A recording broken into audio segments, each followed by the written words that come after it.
local fundraiser, and the yacht was packed with the most powerful men and women in the state.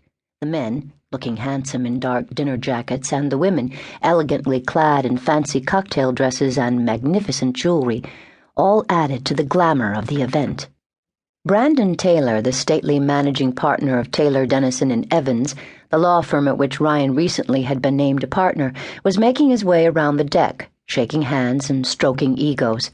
As a high-profile lawyer, as well as the son and grandson of two former United States senators, Brandon was intent on becoming his party's candidate for the next Senate race.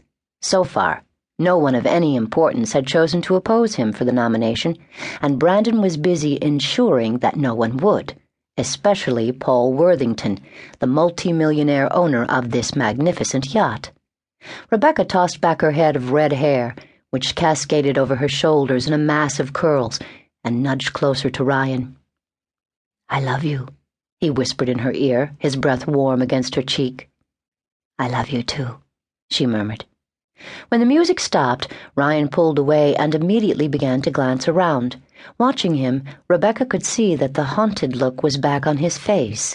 He was a handsome man, and she particularly loved the boyish way his light blonde hair fell forward over his brow. But tonight, Ryan's face was lined with exhaustion. Gone, too, was the devilish sparkle in his blue eyes. His gaze still focused on the crowd of people around them. He leaned against the rail, and his tall, muscular body slumped forward as if the air had been let out of his chest. Ryan usually looked younger than his 35 years, but not tonight. "You look so tired," Rebecca said, gently admonishing him. Ryan's mouth twisted into the crooked grin that, when she first met him, had melted her heart. In spite of his weight loss and his pale, gaunt face, that smile reminded her of the man with whom she had fallen in love. How could things have changed so drastically and so fast? A mere 3 weeks ago, everything in their lives had been wonderful. They were in love and trying to have a baby. They were both excelling in their legal careers. At 29, Rebecca had a responsible and fulfilling job as a staff lawyer in a legal clinic for lower-income people. Ryan's lifelong passion had been politics, and he'd been thrilled when recently Brandon Taylor had asked him to join his campaign staff.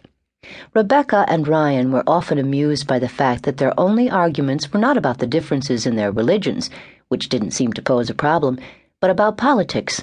She was a Democrat, while he was a Republican. Then something had happened. Without warning, she had begun to live in a nightmare. Memories of the last several weeks came crashing into her head. The nights Ryan hadn't been able to sleep, his almost hostile silences, his moodiness, the abrupt flashes of temper. It was clear to Rebecca that he was deeply troubled, yet he told her virtually nothing, insisting that what was bothering him was work-related and therefore confidential. She'd sensed that wasn't completely true. During their 2-year marriage, without divulging any specifics that would violate their ethical obligations, they'd always discussed everything, including their legal cases. Besides, his eyes gave him away.